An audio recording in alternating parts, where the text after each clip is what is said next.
Bonjour messieurs, je vous rencontre ce matin parce que vous êtes le collectif varois qui réclame un audit de la dette publique. Vous pouvez nous en dire un peu plus? Oui, alors l'audit, notre collectif est issu du collectif national qui a été lancé en fin 2011, qui se centrait sur la question de la légitimité de la dette et des conséquences du remboursement de la dette en termes de politique d'austérité. Donc ça a été le point de départ. Nous sommes constitués d'un collectif varois.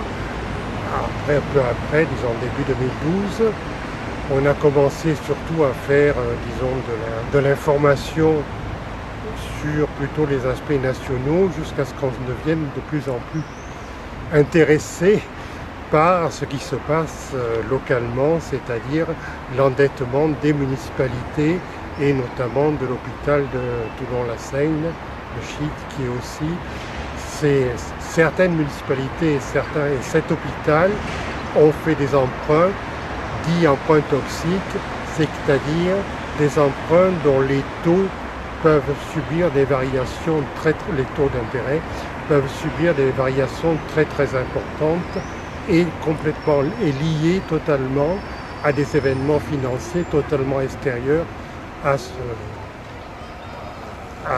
ce que concerne les citoyens directs, c'est-à-dire à des variations de monnaie ou des choses comme ça. Mais pourtant, quand un particulier fait un emprunt, le taux d'indexation est lui quasiment fixe. Or là, on s'aperçoit à travailler le dossier que ces emprunts-là profitaient principalement aux banques parce qu'indexés sur des marchés très curieux puisqu'on trouve des indexations sur le cours de la cacahuète. Oui, ou des produits ou des variations sur les termes d'échange, les taux de change entre monnaies. Mais c'est-à-dire que le piège, c'était des taux d'intérêt assez bas par rapport à l'habitude au départ, qui étaient plus ou moins garantis selon un certain temps, et ensuite, effectivement, le taux pouvait varier.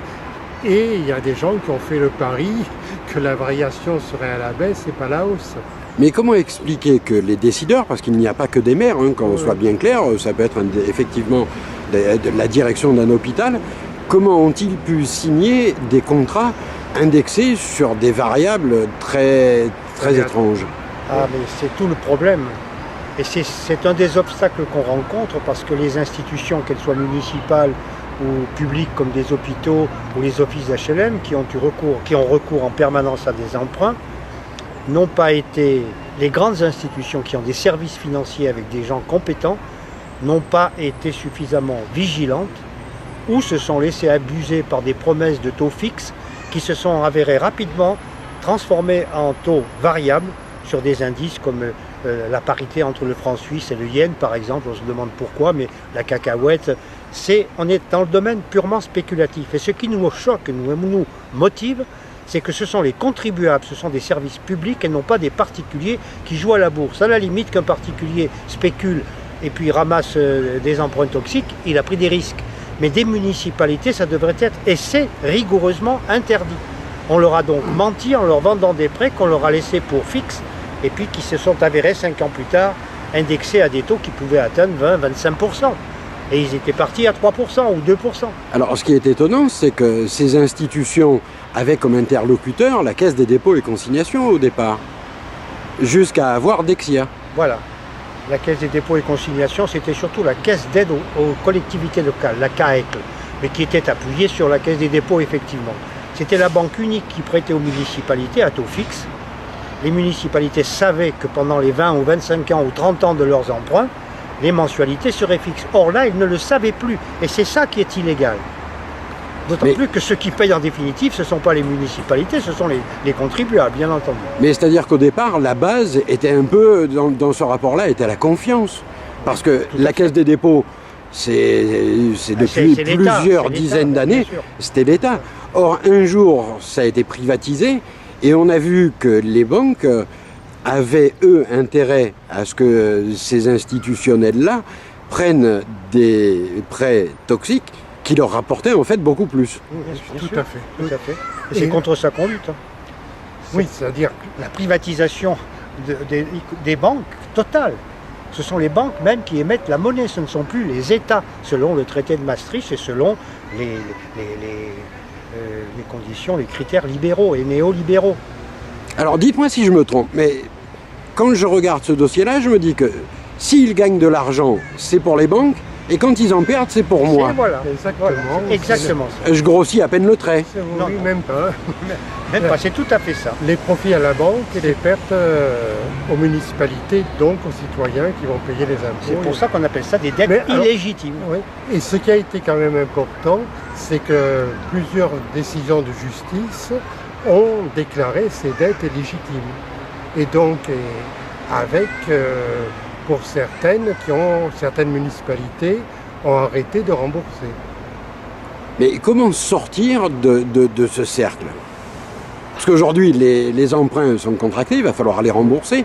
Les taux ont été signés, il va falloir les honorer. Il n'y a pas d'issue. Et c'est bien nous, contribuables, qui allons être condamnés à rembourser dans les 20 prochaines années. Alors. La réponse, elle est entre autres, d'une part dans la mobilisation des citoyens, mais aussi dans la justice.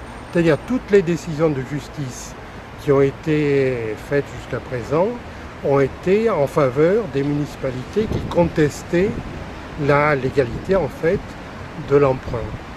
Parce que l'emprunt étant illégal sur l'absence de taux, sur le fait qu'une municipalité, une municipalité n'a pas eu l'information suffisante, et sur le fait aussi que c'est un aspect spéculatif. Or, les collectivités locales, c'est pas leur rôle de faire de la spéculation. Donc ça a été toutes les décisions de justice, pour l'instant et certaines en appel, ont condamné Dexia entre autres pour des prêts qui n'étaient pas respectueux des critères légaux.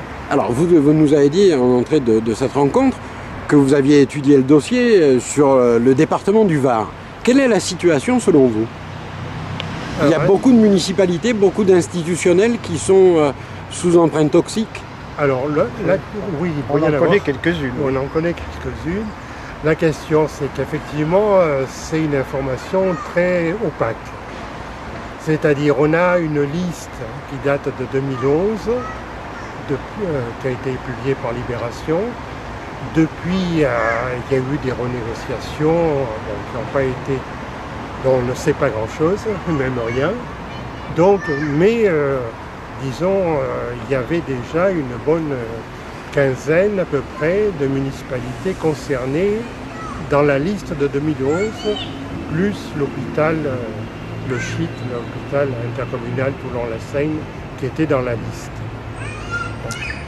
Après, on nous a répondu que c'était du passé, que ça avait été renégocié, mais sans nous apporter aucun élément d'information précis sur ce sujet. Pour prolonger, je voudrais dire un mot. Nous sommes dans un département à direction municipale, départementale et locale très à droite, très massivement majoritaire. Ils ne sont pas en désaccord avec les critères de Maastricht, puisqu'ils ont appelé à les voter, donc à la libéralisation de tout, entre guillemets, c'est-à-dire la privatisation des services publics, y compris des banques. Ça s'est fait, c'est réalisé. Il n'y a plus de banques publiques. La Banque centrale qui était la Banque de France, et maintenant il n'a plus qu'un rôle représentatif, mais ce n'est plus elle qui émet la monnaie. La monnaie sous forme de crédit, ce sont les banques privées. Et dans le Var, les municipalités craignent d'être prises pour de mauvais gestionnaires qui n'ont pas vu, en signant ces prêts, parce que c'est un contrat, un prêt, et c'est ce qu'on n'arrive pas à avoir, nous, c'est les contrats de prêt. Parce qu'on nous dit bien, on a quelques prêts toxiques, mais on les négocie, on va s'en sortir, ou bien c'est fini, comme à Toulon, on en a eu, mais ça y est, c'est réglé. On n'a plus d'emprunts toxiques à régler. Bien, montrez-nous les contrats qui ont été signés, parce que le contrat, lui, précise ces choses, pour voir s'il a précisé que c'était des emprunts variables. Les municipalités ont été trompées, mais pour certaines qui sont lourdes, elles ont des services financiers, donc des juristes spécialisés dans la finance qui auraient dû s'en apercevoir. Et elles ne veulent pas trop que ça se sache sur la place publique. Mais ça, pour nous, citoyens, c'est un vrai problème parce que ça engage l'avenir. Oui, alors ce qui a commencé à être fait, notamment à Dijon, c'est quand une municipalité n'engage pas, qui a effectivement contracté des prêts toxiques, n'engage pas une procédure juridique, des citoyens ou un citoyen peut le faire se substituant au conseil municipal. Il y a un certain nombre de conditions que ce n'est pas facile à faire, et en plus il faut que le citoyen avance tous les frais de justice, ce qui sont assez lourds, surtout si ça va jusqu'en cassation. Donc, mais il y a cette possibilité ouverte qui commence à être explorée, on peut voir les possibilités de faire ce genre d'action. Alors, une dernière question. On voit bien que le sujet est préoccupant. Il concerne tous les citoyens qui auront à rembourser. Et pour autant, sans faire le procès de personne, je vais dire que dans les médias traditionnels, il nous est difficile de trouver le message. Et je m'adresse à M. Fredon particulièrement, lui, ancien journaliste. Est-ce que vous n'arrivez pas à contacter des journalistes? Ou est-ce que voilà une preuve que les journalistes n'ont pas pour ennemi la finance? Bien écoutez, c'est le cœur du sujet. La majorité des médias partagent les orientations libérales, ce qui ne veut pas dire que tous les journalistes sont à mettre dans le même sac. J'en viens et je fais partie de ceux qui ont un regard, qui essaient d'avoir un regard objectif, mais encore faut-il avoir les informations pour bien juger. Or, ce sont ces informations-là qui sont top secrets pour les maires, parce qu'ils couvrent le principe même de la libéralisation du crédit, donc de la spéculation, des paradis fiscaux, etc., etc. Ils ne veulent pas révéler que la dette de l'État, elle est à 60% faite, ou à 40% faite de crédits illégitimes. Ce qui enlèverait tous les arguments d'austérité si on leur dit, mais dites donc, la dette, elle n'est pas ce que vous dites, elle est à 2000 milliards en France aujourd'hui. 2000 milliards. Tout à fait. Oui. Eh bien, si on enlève 40% de ce qui est estimé illégitime par des emprunts, pas seulement toxiques, mais par des intérêts spéculatifs, on arrive à une dette qui a été calculée au niveau national de l'ordre de 60% de 2000, ça fait 1200 milliards. Ça change complètement la donne et ça coupe court à tous les arguments qui tentent à justifier l'austérité. Et les socialistes sont de ce point de vue dans la même lignée que le gouvernement précédent. Et ils continuent, c'est pire sur la question des dettes.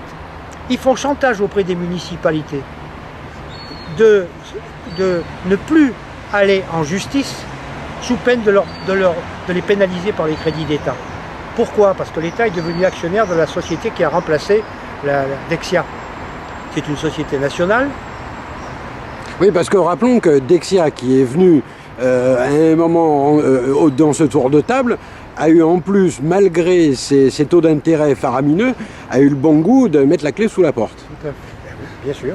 Ce qui est de bonne guerre qu'on veut éviter. Et donc, pour éviter... Alors, ça amène une autre question. Est-ce que ce n'est pas un exemple aussi d'une banque devenue trop grande pour pouvoir tomber? En fait, plus les banques sont importantes dans le tissu économique, moins elles ont de chances de fermer, et comme elles ont peu de chances de fermer, autant qu'elles se goinfrent. Bien sûr. Le meilleur exemple, c'est BNP, qui s'est mise à genoux. J'osais à peine vous en parler. C'est BNP qui s'est mise à ex-banque nationalisée, la première banque française. On en a des très gros avec le Crédit Agricole qui est la 4e mondiale, la BNP qui doit être juste avant.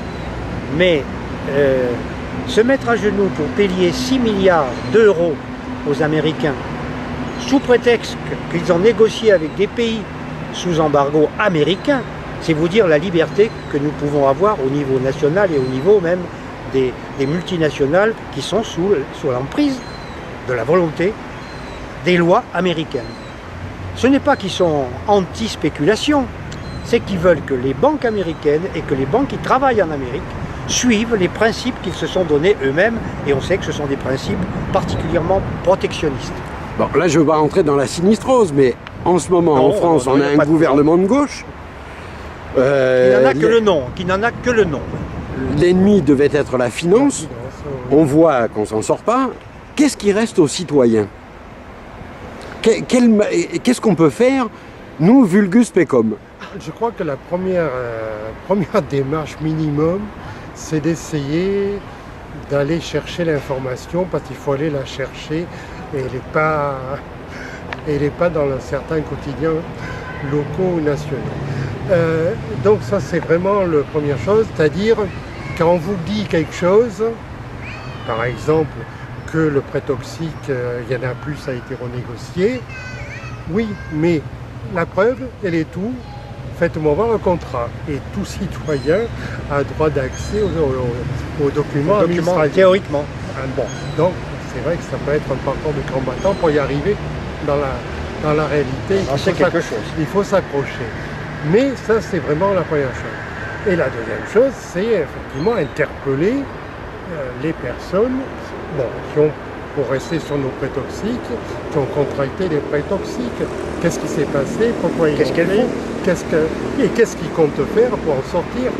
Et c'est ça un peu l'interpellation individuelle ou collective.